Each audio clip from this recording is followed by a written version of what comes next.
അർത്ഥമെങ്കിലും ഒന്ന് പറയൂ. എന്തുകൊണ്ടാണ് ആ ഖണ്ഡിക വിവാദമാണ്? ഗാർസിയ ഗബ്രിയൽ ഡി ഫെർണാണ്ടസിന്റെ ബുക്സ് ആരെങ്കിലും വായിച്ചിട്ടുണ്ടോ? അതിലെന്താ പറഞ്ഞേക്കുന്നതെന്ന് അറിയാവോ?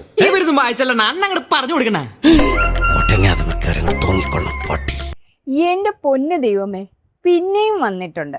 സത്യത്തിൽ ഇവരുടെ അടിച്ചുമാറ്റൽ സംഭവം ഉണ്ടല്ലോ, അത് മറയ്ക്കാൻ വേണ്ടിയിട്ടാണ് ഇവർ ഈ ദേശീയഗാനവും ദേശീയ ഗീതവും ഒക്കെ ആയിട്ട് ഇറങ്ങിയിരിക്കുന്നത്. PC ജോർജ് എന്തായാലും ഇതൊക്കെ തുറന്നു പറഞ്ഞിട്ടുണ്ട്. പുള്ളി അവിടെ കിടന്ന് ആ സമയത്ത് കുറെ മെഴുകലൊക്കെ മെഴുകിയിട്ടുണ്ട്. അതൊക്കെ പോട്ടെ, അത് വേറെ സംഭവം. നന്ദു പറഞ്ഞത് എന്താന്ന് നിങ്ങളൊന്ന് കേട്ടെ. ഇത്രയും നേരം ഘോരം പറഞ്ഞല്ലോ. ഒറ്റ ചോദ്യം, ഇത്രയും വലിയ വിഷയം ഉണ്ടാകുന്ന, ഇത്രയും ആളിക്കത്തിക്കുന്ന ആ 2 ഖണ്ഡികയുണ്ടല്ലോ, ഇത്രയും കൊടികുത്തിയ BJP-കാരനല്ലേ? ഒന്ന് പറയാമോ ഇപ്പോ? അല്ല, അത് സ്വാഭാവികമായിട്ടും കാണാതെ അറിയണല്ലോ. നോക്കിയിട്ടെങ്കിലും ഒന്ന് പറയാൻ പറ്റുമോ? അപ്പൊ മീനിങ് നമുക്ക് അർത്ഥം എന്തുകൊണ്ടാണ് ഈ വിഷയമാണെന്ന് അറിയാൻ പറ്റുമോ? പക്ഷെ താങ്കൾ ഇപ്പോൾ അപ്പൊ വന്ദേ മാതരം അറിയില്ല. അപ്പൊ വന്ദേ മാതരം ഈ പറയുന്ന വരികൾ BJP നേതാവിന് അറിയില്ല. എന്നാലും ആരാണെന്ന് അറിയാനൊരു ആകാംക്ഷ, അതുകൊണ്ട് ചോദിച്ചാൽ. ഇത്രയും പറഞ്ഞിട്ട് എനിക്ക് വ്യക്തമായില്ലേ? അവനത് പറയില്ല.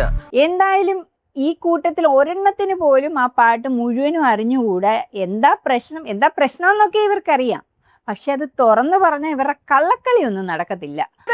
വന്ദേ മാതരം മുഴുവനായി പാടാൻ അറിയാത്ത BJP-കാരനാണ്.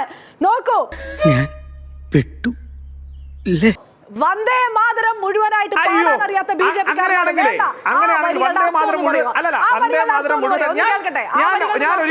ഞാൻ ഒരിക്കലും എനിക്ക് അറിവില്ലാത്തൊരു കാര്യം തർക്കിക്കില്ല. അപ്പൊ മാനേഴ്സ് മാത്രമല്ല, വിദ്യാഭ്യാസവും ഇല്ല. ആഹാ, അടിപൊളി. എന്തായാലും പുള്ളി അവിടെ കിടന്ന് കുറേ മെഴുകി ആകെ വേവലാതിപ്പെട്ടിട്ടുണ്ട്. എന്തായാലും ഈ സീനൊക്കെ കണ്ടപ്പോ എനിക്ക് ഓർമ്മ വന്നത് ഈ സീനാണ്. എന്ന് പറഞ്ഞാൽ എന്താണ്? ഇതാ നിന്നെയൊക്കെ ഞാൻ ഒരു സ്ഥലത്ത് കൊണ്ടുപോകാത്ത, നീ പോടാ.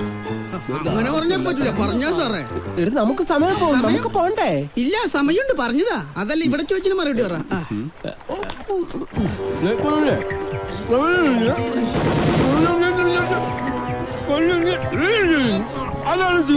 അങ്ങനെയൊന്നും പറഞ്ഞാൽ പറ്റില്ല സാറേ, കറക്റ്റ് ആയിട്ട് പറഞ്ഞതാ. ഇല്ലെങ്കിൽ നീ നേരത്തെ സബർജലിക്ക് വേണമെന്ന് പറഞ്ഞല്ലേ?